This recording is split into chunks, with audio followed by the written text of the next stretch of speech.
Olá, pessoal. Tudo bem com vocês? Professor Vitor aqui. A gente vai ter a nossa primeira aula do curso de Informações Espaciais e Aplicações de Geotecnologias. E a gente vai começar nada mais, nada menos que aprendendo alguns conceitos.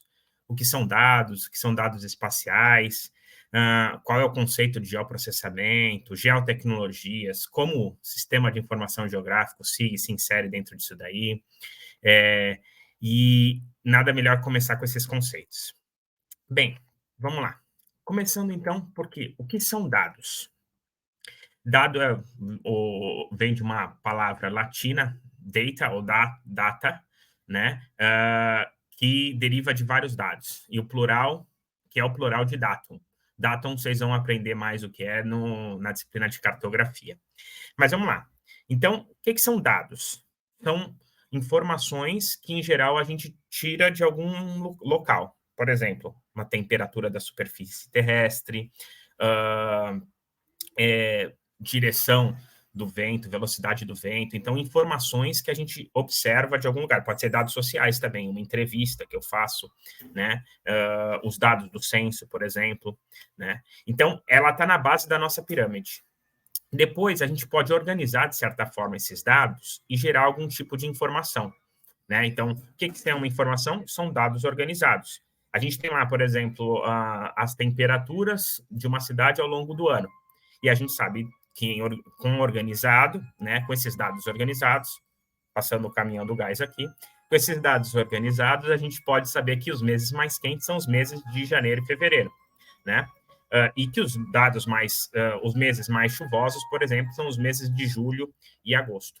E aí, a partir dessa informação, a gente pode gerar algum tipo de conhecimento. Por exemplo, já que nos meses de julho e agosto a gente tem uma maior precipitação, e essa precipitação pode ser e está sendo cada vez mais devido às mudanças climáticas extremas, então chove bastante e numa grande quantidade em um pequeno período de tempo, a gente pode alertar a Defesa Civil, a população, para casos de deslizamentos ou inundações, né? E a sabedoria é algo que não depende só do conhecimento, né, não do conhecimento formal, mas seria, então, utilizar essas informações, o conhecimento para tomada de decisão.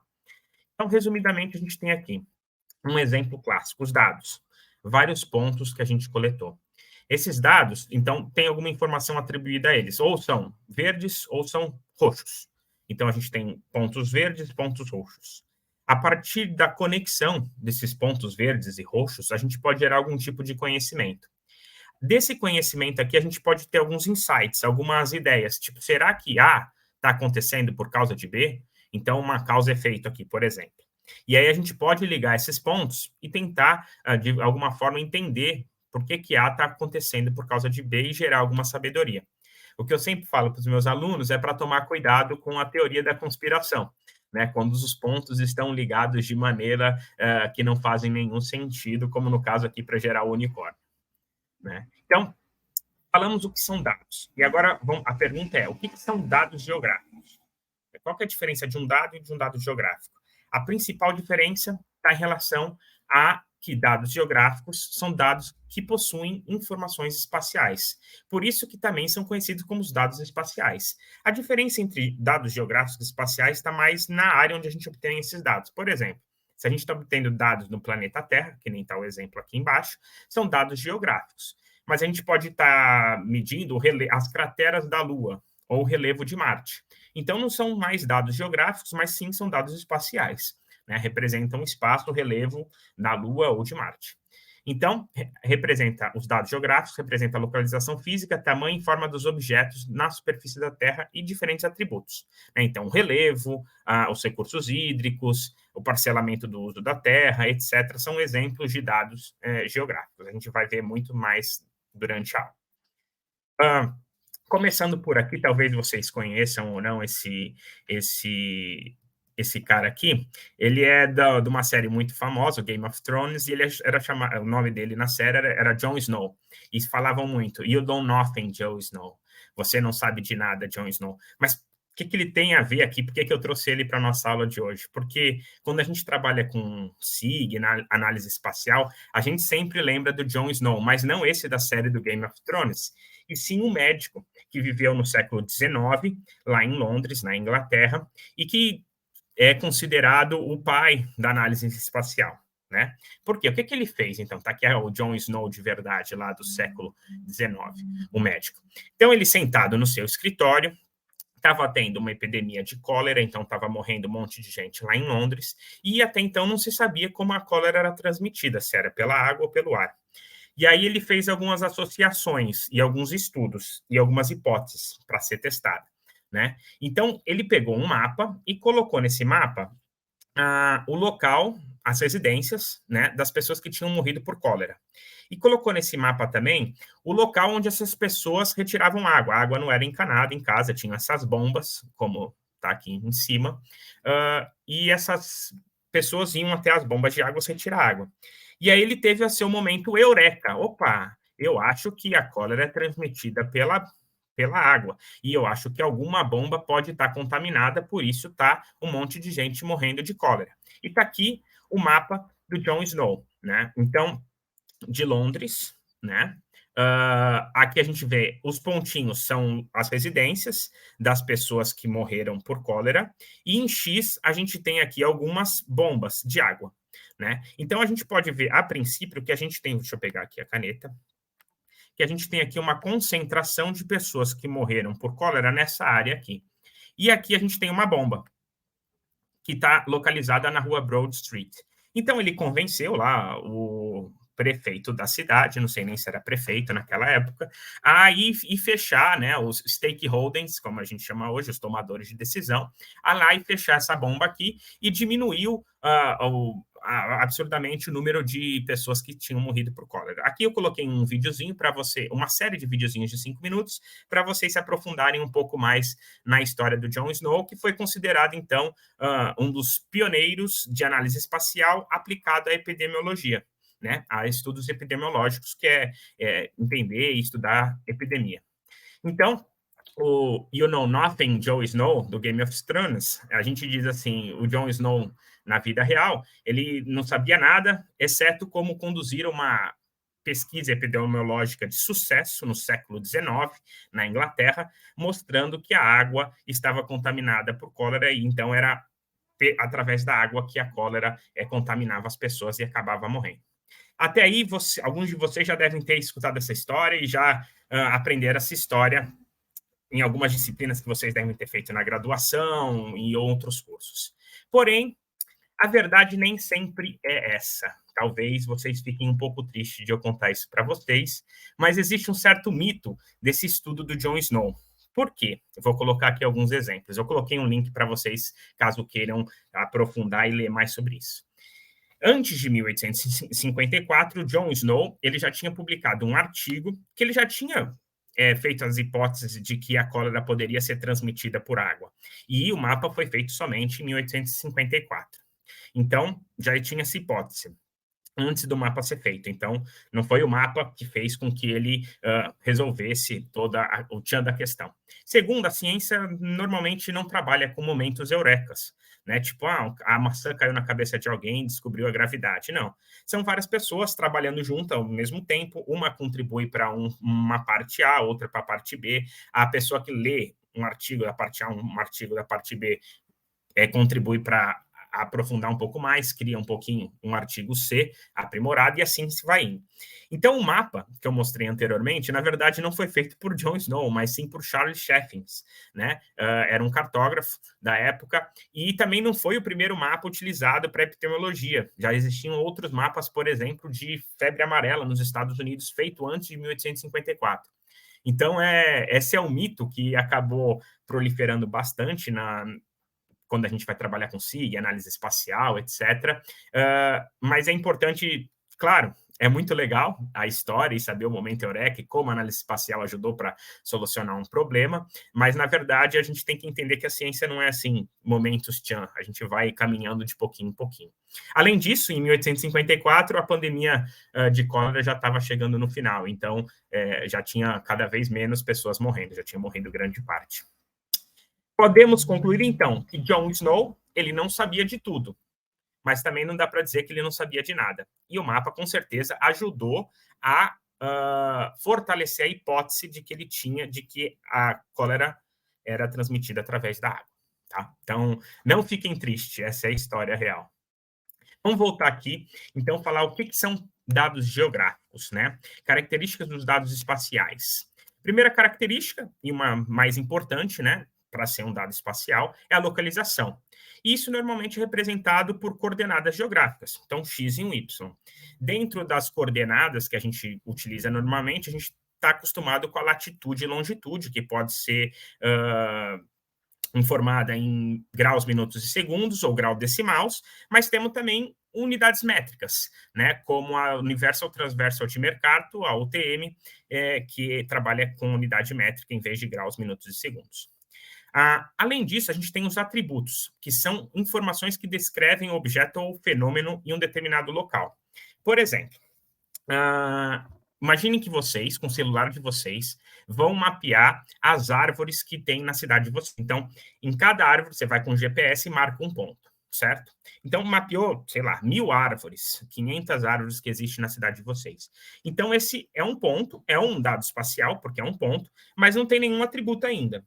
Vamos supor que alguns de vocês são biólogos. Eu sei que com certeza deve ter biólogo numa turma de 200 e poucos alunos, né? E vocês, além do ponto espacial, coloca o nome científico da espécie e o nome popular da espécie. Então, cria duas colunas, uma com o nome científico e uma com o nome popular, né? E aí, vocês já criaram dois atributos nessa informação associada a essa informação espacial, que é a árvore. Além disso, vocês colocam uma outra coluna e colocam quantos metros essa árvore tem. Então, vocês levam lá uma trena, uma régua e medem. Tem 3 metros, 2 metros, 5 metros. Além disso, criam uma coluna e colocam. Existem obstruções em cima ou próximo, por exemplo, um fio, a fiação, porque no Brasil a gente adora fiação, né? Então, aparente. Então, a gente tem... Eu olhei para fora porque eu estou vendo os fios aqui. Então, a gente tem embaixo, em cima dessa árvore, um fio ou uma sacada de uma residência, etc. Aí coloca nessa informação, sim ou não. Então, a gente está criando atributos para essa informação espacial. E vamos falar, então, o que é topologia. Topologia é a relação espacial entre diferentes características no conjunto de dados.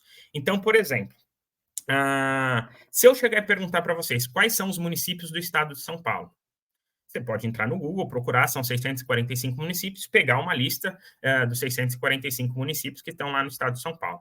Mas a relação espacial, por exemplo, se eu fizer uma pergunta, quais são os municípios que são banhados pelo rio Tietê?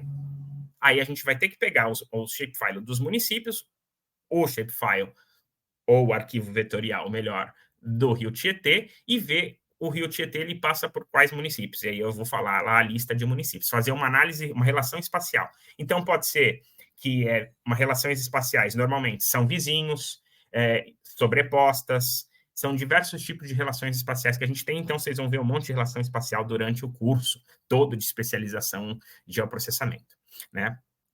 Tanto vai ter uma disciplina para pontos, para vocês trabalharem com pontos, e uma disciplina para vocês, por exemplo, trabalharem com polígonos, entenderem mais geoestatística, etc.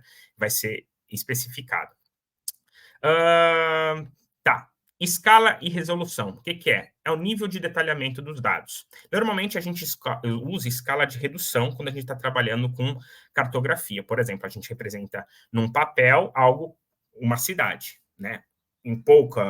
Estamos reduzindo a cidade a uma área menor, então escala de redução. Mas em algumas áreas existem escala de ampliação, por exemplo, quando a gente uns engenheiros vão construir uma peça muito pequenininha, eles podem trabalhar com uma escala de ampliação no computador para ver os detalhes dessa peça antes de fabricar ela, né? E a resolução, eu vou falar aqui uma informação que não está 100% correta, que é o quê? Está associada ao tamanho do pixel das imagens, né, que a gente trabalha. Vamos colocar assim a princípio, mas resolução não é só isso, e a gente depois vai poder explicar melhor o que é resolução. E as projeções. Então, tem diversas projeções, né? Elas podem ser projeções cônicas, cilíndricas, azimutais, para falar das projeções mais conceituais. E o que é? A gente quer passar o que é um globo porque talvez seja uma informação nova para vocês, mas a Terra não é plana, é redonda, ou tem um formato arredondado, né? É um geóide. E para passar as informações desse geóide para algo que é 3D, para algo que é 2D, que é um mapa, né, no plano, a gente tem algumas distorções. Então, nenhuma projeção é perfeita. Algumas projeções vão representar melhor o que são, por exemplo, as áreas, são chamadas de equivalentes, outras vão representar melhor as distâncias, são chamadas de projeções equidistantes, ou outras vão representar melhor as formas ou direções ou ângulos, que são bons para navegação, por exemplo, que são as conformes, né? Existe, inclusive, uma projeção que não é boa em representar nenhuma dessas, e aí eu vou querer que vocês me respondam depois lá no fórum da disciplina. Eu vou colocar as perguntas que eu vou fazer durante a aula lá no final dos slides. A gente também tem o tempo, né? Informação temporal além da espacial. Por exemplo, nas árvores que vocês coletaram informação, eu posso criar mais uma coluna e dizer última visita.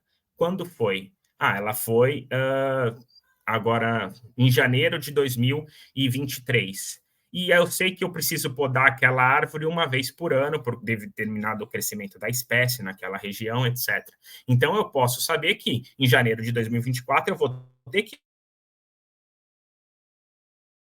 ir lá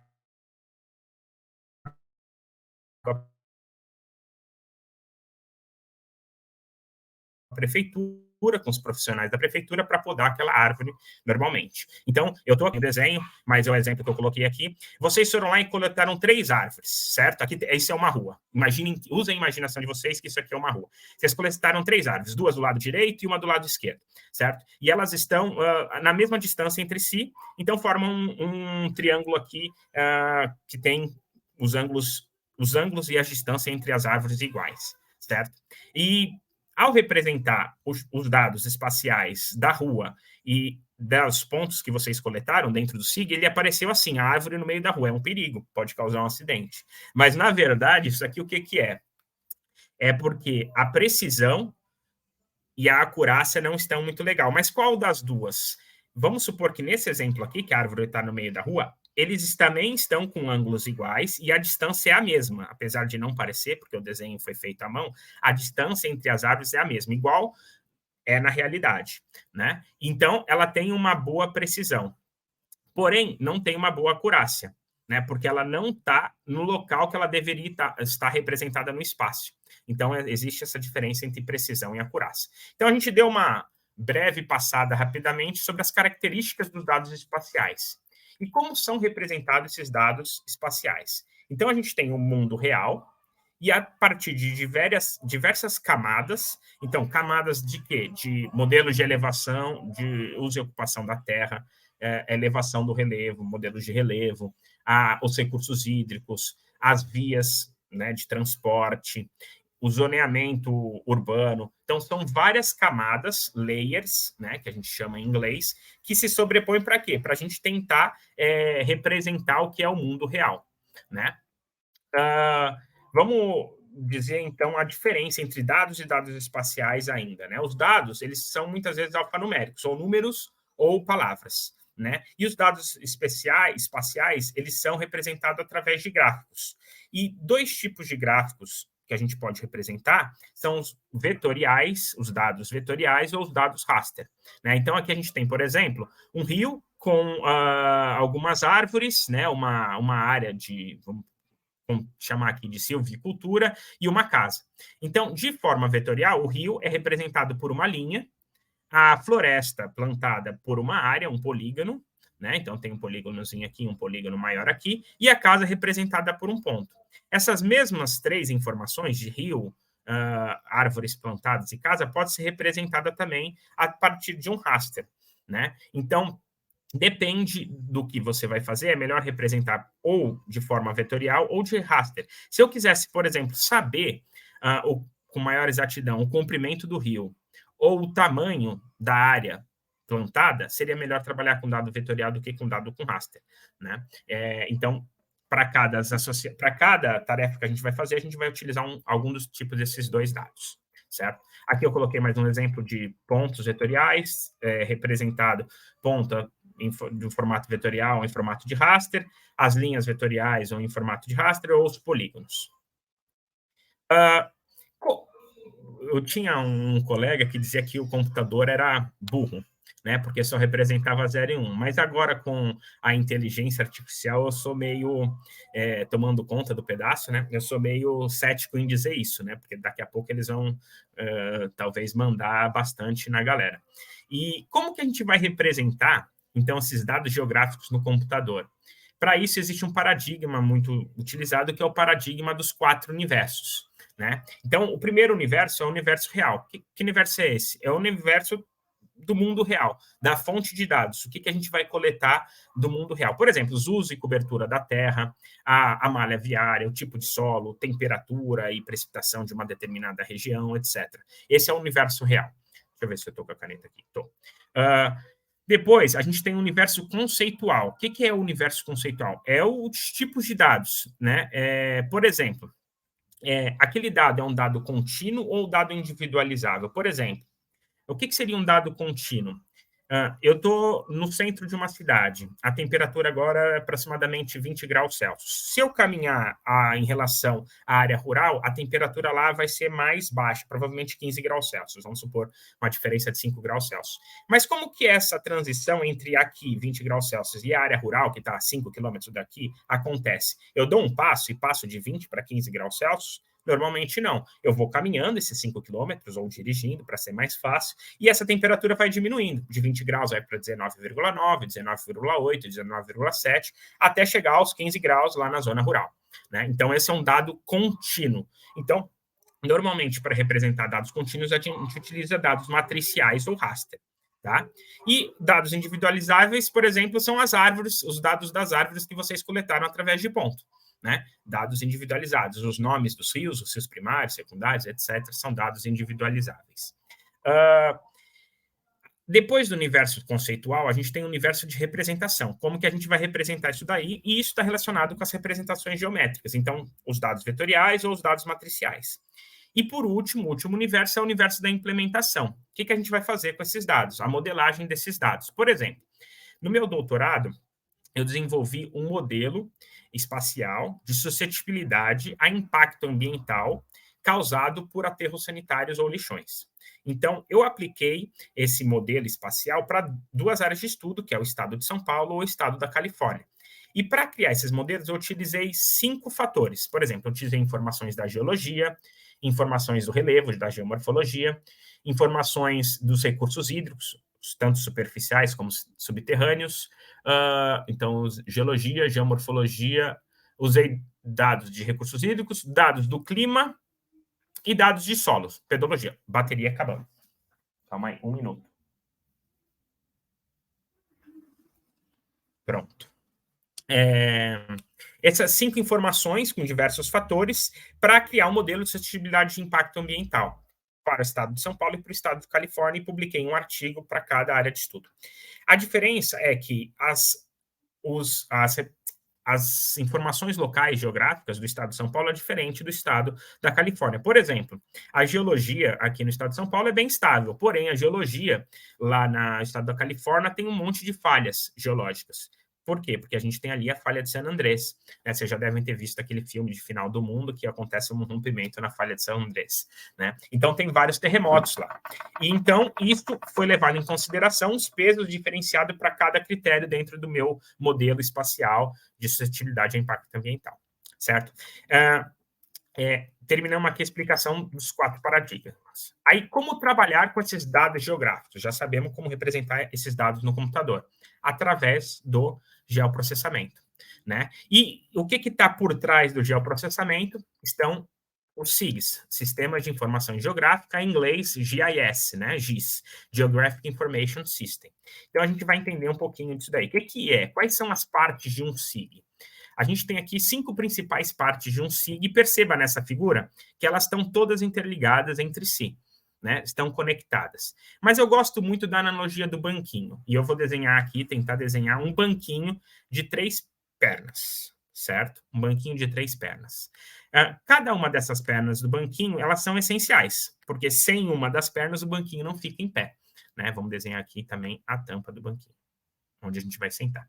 Quais são essas pernas? A primeira, então, é o hardware. Né? Uma das pernas do banquinho é o hardware. Para trabalhar com SIG, a gente tem que ter um computador, né, razoável. Agora, cada vez mais a gente consegue rodar, trabalhar com análise espacial na nuvem. Vocês vão aprender um pouquinho de linguagem de programação para trabalhar na nuvem, mas em algum lugar tem que estar armazenados esses dados, né, para a gente trabalhar com ele na nuvem. Então, o hardware é essencial para a gente trabalhar com SIG. Além do hardware, o que é essencial para a gente trabalhar com SIG? É o software. São os programas que a gente vai trabalhar. Vocês vão trabalhar com diversos programas, QGIS, Snap, diversos programas de SIG que são essenciais para a gente conseguir trabalhar, fazer as nossas análises espaciais. E qual seria, então, esse último banquinho aqui? O último perna do banquinho para ele se manter de pé, São as pessoas. Então, é o peopleware, que a gente chama aqui, né? Então, tem o hardware, o software e o peopleware. Então, que são vocês, que estão aprendendo a trabalhar com SIG, né? Então, sem essas 3 informações aqui, o banquinho não fica de pé. E a gente senta, né, nesse banquinho, nessa plataforma aqui, que seria o quê? Os métodos e as técnicas. Então, sem os métodos e as técnicas, a gente não consegue fazer as análises. Vocês vão aprender diversos métodos e técnicas e provavelmente vão aplicar alguns dos métodos e técnicas no trabalho de vocês e principalmente no trabalho final da disciplina, não, do curso de especialização em geoprocessamento. Tá, e o dataware? Onde que ficam os dados aqui?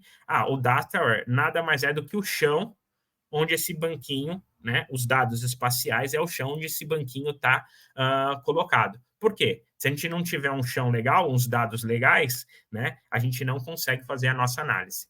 Independente do computador mais potente, o melhor software, a pessoa mais capacitada, se a gente não tiver os dados espaciais. Por isso os dados são muito importantes e por isso a gente vai aprender na nossa disciplina aonde encontrar dados espaciais, etc., para vocês já irem pensando em quais dados vocês vão utilizar no trabalho final, né, do curso de especialização em geoprocessamento. Certo? Então, essa é a estrutura e as 5 partes de um SIG. Bem, quem é o criador do SIG? Aí tem aqui um geógrafo inglês canadense famoso, que é o Roger Tomlinson. Ele nasceu em 1933, faleceu em 2014, e uma das frases dele muito famosa é que o início da época do SIG era muito sozinho, né? Ninguém sabia o que significava. Hoje em dia, não. Muitas pessoas sabem o que é sistema de informação geográfica, que é análise espacial, inclusive mais de 1.800 pessoas, se eu não me engano, se inscreveram para tentar fazer o curso de especialização em geoprocessamento, e somente 200 e poucos vocês foram selecionados e estão aqui hoje, né? Então, ele defendeu a sua... Por que ele foi muito famoso? Ele defendeu sua tese de doutorado em 1974 e ele deu o nome ao SIG, o Geographic Information System, e ele trabalhou criando o Canadian, o SIG canadense, o Canadian GIS, né? Então, aqui eu coloquei um vídeo bem bacana. Em 1960, ele criou esse SIG canadense. Eu coloquei um vídeo bem bacana para vocês assistirem. E aqui um tributo da S para o Roger Tomlinson, também bem bacaninha assistir. Quem que é o pensador do SIG? Aí a gente tem aqui outro geógrafo, que é o Aldo Tobler, que nasceu em 1930, faleceu em 2018 e trabalhou lá na UCSB, que é a Universidade de Califórnia de Santa Bárbara, na qual eu tive a oportunidade de conhecer lá o departamento de geografia e alguns professores que trabalham lá. Inclusive, um deles, o Keith Clark, que eu acho que já aposentou agora também, foi coautor no meu artigo sobre a Califórnia, o estado da Califórnia, quando eu fiz o meu doutorado. E o Aldo Tobler, ele criou lá na década de 70 a primeira, o que se chama, que você conhece hoje como a primeira lei da geografia, que é tudo está relacionado com tudo. Porém, as coisas mais próximas estão mais fortemente relacionadas do que as coisas mais distantes. Então, essa é considerada a primeira lei da geografia, que ele fez em 1970.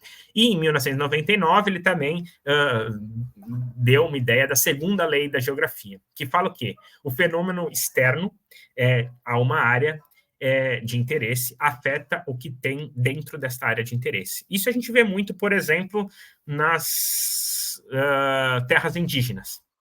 né, que sofrem um impacto ou sofrem a pressão do que acontece no entorno delas. Por exemplo, se tem desmatamento no entorno da terra indígena, vai sofrer um impacto também de desmatamento dentro daquela terra indígena. Se tem um garimpo fora, provavelmente vai ter um impacto dentro dessa terra indígena. Né? Isso também já dizia, né, meus avós, não só em questão espacial, né, mas também ele sempre dizia aí, vai sair com quem? Com quem que você está andando?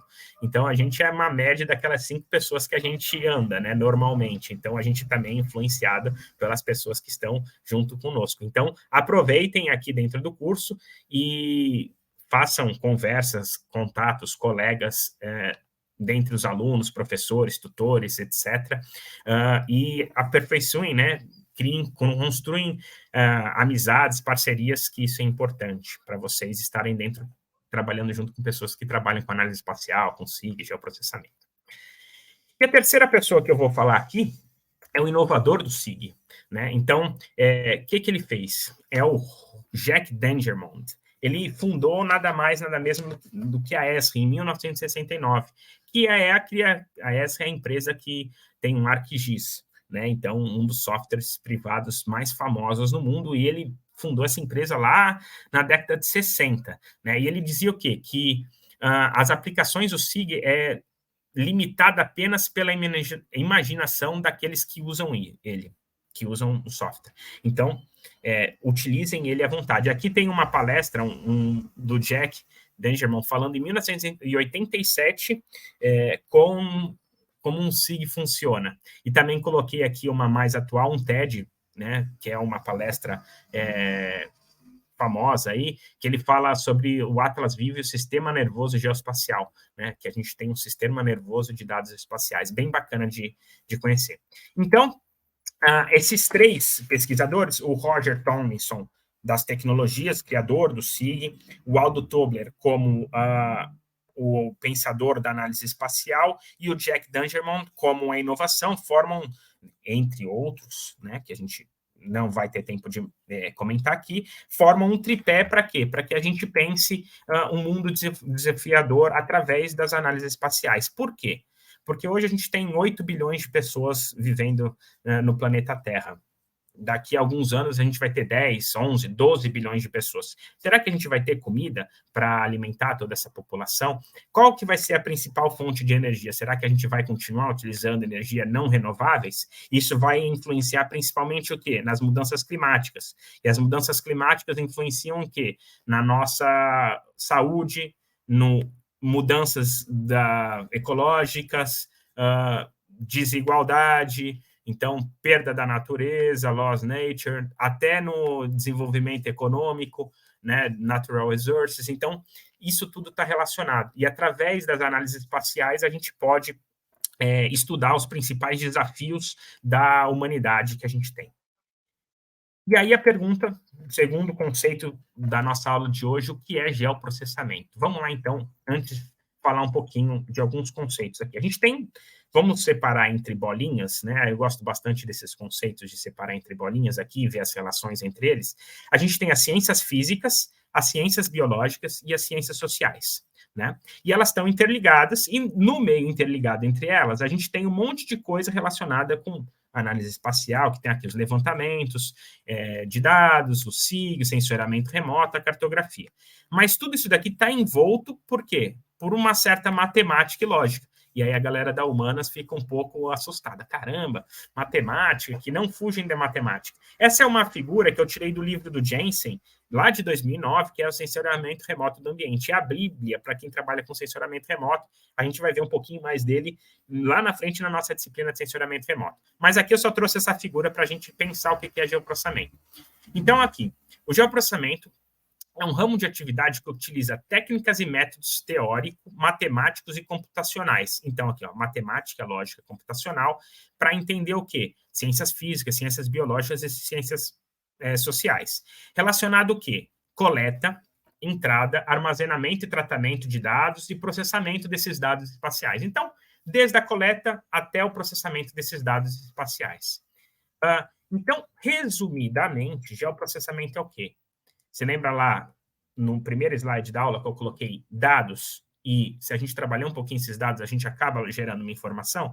Geoprocessamento ele serve para a gente pegar dados espaciais, processá-los e gerar informação espacial. Perfeito? Esse é o conceito mais básico que a gente tem de geoprocessamento. Então, a pergunta, se a gente sabe o que é são geoprocessamento, o que é geotecnologia? Qual a diferença entre geoprocessamento e geotecnologia? E a gente vai ver isso daqui. O termo geotecnologia ele é utilizado para quê? Representar um amplo leque, várias tecnologias, que são utilizados em todos os passos do tratamento da informação geográfica. Então, quais são esses passos? São geotecnologias que estão utilizadas para coletar dados, para armazenar os dados, para editar e processar esses dados, para analisar e para depois disponibilizar esses dados para a população ou para o tomador de decisão, que seja. Então, são as tecnologias para isso. Se lembra lá dos 5 conceitos do SIG, que eu criei o banquinho lá? Então, as geotecnologias no hardware, no que eles poderiam utilizar? No nosso computador cada vez mais modernos, equipamento de posicionamento, por exemplo, de navegação, o GPS que a gente usa para ir para lá e para cá, topográficos ou geodésicos, para estações, buoys e balões meteorológicos, estação de monitoramento de área, etc. São equipamentos computacionais utilizados para coletar, armazenar ou divulgar dados espaciais. As geotecnologias para o software são o quê? São os programas que a gente vem trabalhando. De código aberto, por exemplo, o QGIS, o Saga, o GRASS, né, o Snap, ou softwares privados como o do ArcGIS da ESSE, que a gente viu do Jack Tangermont anteriormente. E o dataware, os dados? Então, desde os hardwares para coletar os dados, mas até servidores geoespaciais, GeoServer, ArcGIS Map Server, GeoNode, né, os bancos de dados de suporte espaciais, como PostgreSQL, vocês vão ter disciplina de banco de dados lá na frente para entender um pouquinho mais isso. E a gente está faltando o quê? Não vou nem entrar em métodos e técnicas aqui, mas está faltando o quê? O Peopleware. O que são os Peopleware, geotecnologias Peopleware? São vocês, né? Os futuros especialistas em geoprocessamento formados pela UFABC. Né? Então, a gente está aqui criando tecnologia, por exemplo, um curso EAD ofertado pela UFABC, para formar um monte de pessoas que vão depois aplicar análises espaciais nos seus trabalhos, na sua vida, na sua pesquisa, etc. Então, qual que é a diferença de geoprocessamento e geotecnologias, para a gente reforçar esses conceitos? Tem um geógrafo brasileiro, Jorge Xavier, eu acho que ele está vivo ainda, escreveu uma notícia, eu acho que, inclusive, ele está vivo, não vou fazer fofoca, não. Não vou ser fofoqueiro. Ele escreveu um artigo, o que é geoprocessamento? E nesse artigo ele afirma o quê? Que é preciso ter senso crítico para não confundir o que é geoprocessamento de geotecnologias, né? Não confundir a extração da informação georreferenciada, que é o objetivo central do geoprocessamento, então, transformar dados espaciais em informações espaciais, objetivo de geoprocessamento, com o quê? Não confundir isso com o quê? Com as tecnologias utilizadas para gerar, armazenar, atualizar, exibir, disseminar esses dados que são feitas pelas geotecnologias. Então, está aí a grande diferença entre geoprocessamento e tecnologia. Eu vou dar um exemplo aqui para vocês. Então, imagine que aqui a gente está num comitê de bacia hidrográfica, certo? Você é contratado, ou trabalha, ou é voluntário dentro de um comitê de bacia hidrográfica. E você vai fazer um mapeamento de uso e cobertura da terra desse comitê. Aí você utiliza dados gratuitos de sensoriamento remoto, imagem de satélite, aí tem um drone aí, alguma prefeitura, você pega um emprestado drone, faz um levantamento em alguma parte da bacia, etc. Você vai a campo com GNSS, RTK, para coletar algumas informações, etc. E você cria um mapeamento detalhado do uso e cobertura da terra daquela bacia hidrográfica. Né? Então, você está fazendo geoprocessamento, você está, a partir de dados, né, gerando uma informação, dados de sensoramento remoto, de drone, de VANT, de GNSS, a partir de dados, gerando uma informação que é a classe de uso e cobertura da terra. É floresta, é água, é área urbana, é área agrícola, etc. Certo? Então, você está fazendo geoprocessamento. Então, de dados para informação. E para gerar um conhecimento, aí você pode falar, caramba, o fluxo de água do nosso rio principal da bacia hidrográfica está diminuindo, assim como as áreas áreas nativas nas nascentes das nossas bacias, dentro das nossas bacias hidrográficas. Então, cortando as áreas de vegetação dentro das nascentes. E o volume de água está diminuindo. Será que tem alguma associação? Provavelmente sim. Então, vamos lá fazer uma lei para replantar, reflorestar essas áreas ao redor da nascente, etc. Algumas áreas, dentro de algumas fazendas, estão sofrendo erosões laminar ou vossorocas, etc., prejudicando a produção agrícola. Mas aquele produtor rural ele não respeitou a área de preservação permanente no entorno dos rios ou a área de reserva legal que é obrigatório ter dentro da sua propriedade. Então, se a gente fizer com que ele respeite as áreas, a vegetação ripária ao lado na beira dos rios e a reserva legal, será que esses processos erosivos eles venham a se estabilizar ou diminuir? Então, a partir de dado, a gente gerou a informação, a partir de informação a gente pode gerar algum tipo de conhecimento e uma sociedade mais evoluída, né? Uma sociedade melhor, uma bacia hidrográfica mais sustentável, vamos pensar assim. Além desses conceitos de geoprocessamento, geotecnologia, dados espaciais, eu trago também um conceito de geoinformática, ou geoinformatics, que não é muito utilizado, muito usual em português, a gente vê muito isso em conceitos em inglês. Mas ele é importante para a gente entender que a geoinformática, ela envolve tanto o geoprocessamento como a geotecnologia. Então, veja que do lado daqui das geotecnologias, a gente tem a topografia, levantamentos plano e altimétricos, o GNSS, né, de posicionamento global, sistema de posicionamento global a partir de satélites, dados de sensoriamento remoto, fotogrametria ou levantamento aéreo através de drone, e do outro lado a gente tem um geoprocessamento que é transformar dados espaciais em informações, e entre eles a gente tem o SIG, o Sistema de Informação Geográfica, que a gente também viu o que é aqui os conceitos de SIG, né? E eu gosto também do GIS, Geographic Information System, pensar em 3 opções para esse S aqui final. Então, o primeiro é o system, né? Sistema, né? Então, várias coisas compõem um sistema, né? Pensa no nosso sistema respiratório, tem o pulmão, um monte de outros órgãos, né, que compõem o nosso sistema respiratório. E no sistema de informação geográfica, várias partes compõem também esse sistema. Mas o outro uso para o S aqui interessante é a sociedade, society, né? Então, é uma sociedade da informação geográfica. Quem é que aqui vai viajar e não usa o GPS para chegar no hotel ou num lugar que você quer conhecer, né? Então, quando a gente vai pegar transporte público, a gente usa aplicativo para saber qual que é o horário que o ônibus vai passar para a gente não ficar meia hora esperando no ponto, né? Reduzir esse tempo. Tem uns aplicativos muito bacanas, por exemplo, que chama buracômetro, eu acho que você mapeia os buracos das ruas da sua cidade. Então, legal para a prefeitura depois ir lá e ver, realmente tem um buraco aqui, vou tentar recapear esse buraco, né? E o outro uso, né, que também legal para esse S é o Science, que é o Geographic Information Science, então ciência da informação geográfica. Eu diria que envoltaria tudo isso daqui, a geoinformática, o geoprocessamento, as geotecnologias, tudo, a ciência da informação geográfica envolve tudo isso daqui, tá? E uma das últimas perguntas da aula de hoje. Por que a gente deve usar geoprocessamento, geotecnologias e SIG? Por que é importante lembrar isso daqui? E aqui a gente tem um gráfico dos meses do ano que nos traz 2 informações. A vegetação, a partir do NDVI, vocês vão ver o que é na aula de sensoramento remoto, mas o verdinho aí nos continentes é a vegetação. Quanto mais verde, mais vegetação, quanto mais amarelo, menos vegetação. E a clorofila dos oceanos, né? Então, concentração de clorofila nos oceanos. E a gente vê que isso vai variando ao longo do ano, dos meses do ano, né?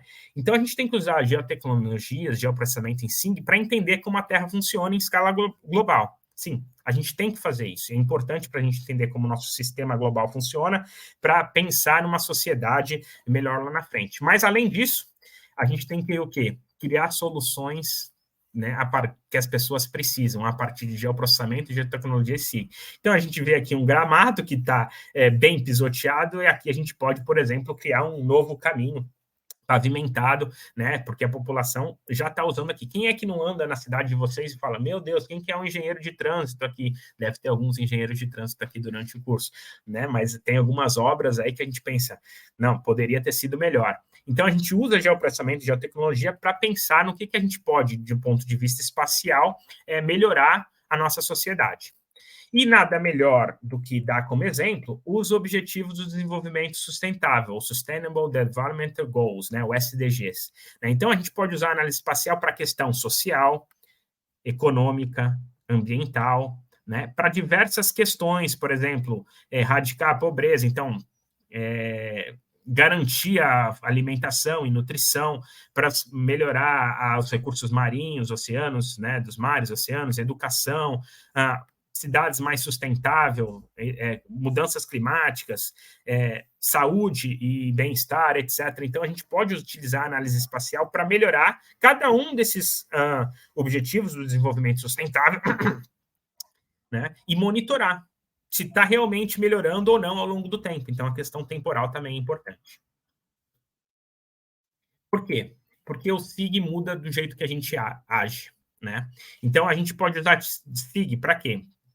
Para avaliar a situação, decidir, analisar, medir, predizer, né? Eu tive um artigo bacana agora que foi publicado recentemente, um dos últimos artigos, que a gente fez um modelo de urbanização para o futuro para a região metropolitana de Porto Alegre, lá no Rio Grande do Sul, né? Então, a gente pode planejar, preparar. Então, através do SIG, a gente consegue, das análises espaciais, utilizando geoprocessamento, geotecnologias e SIG, a gente pode melhorar nesse quesito, né, de tomar as decisões. Bem, as perguntas que eu fiz aqui durante a aula. Primeira, qual o nome da projeção, que não tem nem área, nem distância, nem forma ou ângulo? Coloque aqui, responda lá no fórum. Eu vou criar um item lá no fórum. Segunda pergunta, qual é a distância que uma gota de chuva percorre até chegar no oceano? Se ela cair bem em cima de onde você está assistindo essa aula. Então, você está assistindo a aula numa cidade X, né? Vai lá, procura a cidade, nesse site aqui, River Run Global, vou dar aqui o exemplo para vocês. Deixa eu vir aqui rapidinho. Deixa eu ver se eu tenho tempo ainda. Descartar, deixa eu ver quanto tempo eu tenho de gravação. Eu normalmente não falo muito pouco, né? Então, ai meu Deus, espero que esteja gravando. 46 minutos, já está bastante. Mas vamos aqui acabar antes dos 50. O River Run Global Slim é esse site aqui, muito bacana, e eles nos mostram, por exemplo, se uma gota de água cair em qualquer local do planeta Terra, para onde ela vai correr. Eu vou dar o exemplo aqui da UFABC. Por exemplo, a gente está aqui na região metropolitana de São Paulo. Deixa eu dar um zoom. Vamos ver se vai melhorar aqui. E vamos ver se eu acho a UFABC, né? Eu poderia clicar aqui o UFABC e achar, mas eu vou na unha. Vamos ver. Achei a região metropolitana de São Paulo. Achei São Bernardo, Santo André. Vamos ver se eu acho a UFABC aqui. Mais um zoom. Depois que eu acho Santo André, eu preciso achar a Avenida do Estado e o Rio Tamanduateí, que vai beirando a Avenida do Estado. Tá aqui. O Rio Tamanduateí, a Avenida do Estado. Vou dar um zoom, ver se eu acho a UFABC por aqui. Sempre assim, né? Ao vivo é mais complicado. Aqui, ó, acho que eu vou achar. Deixa eu ver se é essa aqui. Rio Tamanduateí.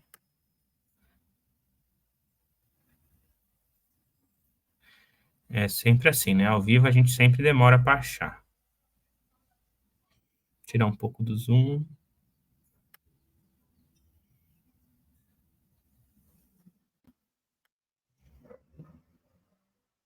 Que vergonha, né? Não acho nem a UFABC aqui. Mas vamos lá.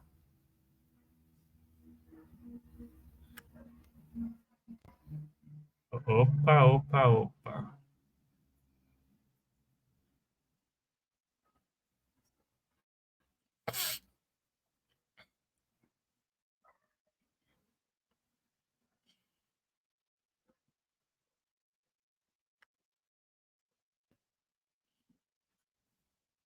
Cara, tá por aqui em algum lugar, mas tudo bem. Vamos supor que eu ache aqui onde eu tô, onde eu tô encontrando. Aí eu dou um clique, vamos supor que seja aqui o FABC. Tá perto, tá? Não é aqui.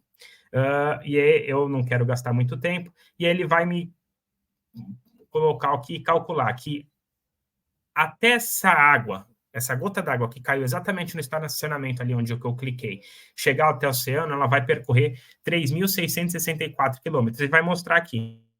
apesar de estar muito próximo do litoral, menos de 100 quilômetros do litoral, o rio Tietê é um rio aqui no estado de São Paulo, que ele percorre para dentro do estado e deságua lá no rio Paraná. Então, vou fechar aqui e vou mostrar mais ou menos com um detalhe aqui. Então, em vez de ele correr para o litoral, ele corre para dentro do continente e ele vai desaguar lá na Bacia do Prata, lá em Buenos Aires. Né? Então, ele percorre 3.664 quilômetros. O que eu quero que vocês me respondam aqui é qual que é a distância, né, que percorre, por exemplo, a cidade. Eu estou em Santos e vai percorrer 1 quilômetro até desaguar no oceano. Ou eu estou em São Paulo, vai percorrer 3.000 não sei quantos quilômetros, utilizando esse site aqui. E a terceira pergunta é uma pergunta. Quais os formatos de arquivos mais comuns para representar os dados vetoriais e matriciais? Por exemplo, é .doc, .pdf, .txt, .jpeg? Qual que é os formatos de dados mais comuns para representar tanto os dados vetoriais, que a gente viu alguns exemplos, como os dados matriciais? Se quiser, pode comentar as vantagens e desvantagens de cada um deles, tá certo? Referências da aula. Uma referência clássica é o livro do Gilberto Câmara e do Miguelzinho Monteiro, foram meus professores lá no INPE, que é a Introdução à Ciência da Geoinformação do INPE, está aqui, só clicar, o PDF é disponível para vocês acessarem. É um livro mais antigo, mas também é um clássico, muito bom dar uma olhada. Mas eu gostaria que vocês dessem ênfase a esse livro aqui, publicado recentemente, 2019, pelo IBGE, que tem como nome Acesso e Uso de Dados Geoespaciais. Né? Tá aqui a carinha dele, o link também, só clicar aqui, vocês acessam o PDF dele gratuitamente. Quem quiser comprar ele impresso pode comprar, mas dá para acessar o PDF gratuito. E é um livro bem legal e está relacionado bastante com o que a gente vai ver durante a nossa disciplina. Né? Então, recomendo que vocês leiam principalmente esse livro do IBGE, e se tiver tempo também, deem uma olhada no livro do Gilberto Câmara, do Monteiro e do Davis. Bem, pessoal, coloquei aqui bons estudos para vocês. Semana que vem a gente vai ter uma aula síncrona, vamos conversar, né, pessoalmente, virtualmente. E aqui eu coloquei um TED do Johan Rockström, que fala 10 anos para transformar o futuro da humanidade, ou destabilizar o planeta, que foi feito lá em 2020. Então, a gente já passou 3 anos aí, 2023, faltam 7 anos para a gente ou mudar o futuro da humanidade ou acabar de vez com o negócio, né? É legal a gente dar uma olhada e pensar como que a questão espacial pode nos influenciar, então, para a gente melhorar a nossa questão da sociedade, da humanidade futuro. Bem, pessoal, é isso, um abraço para vocês e até a aula que vem.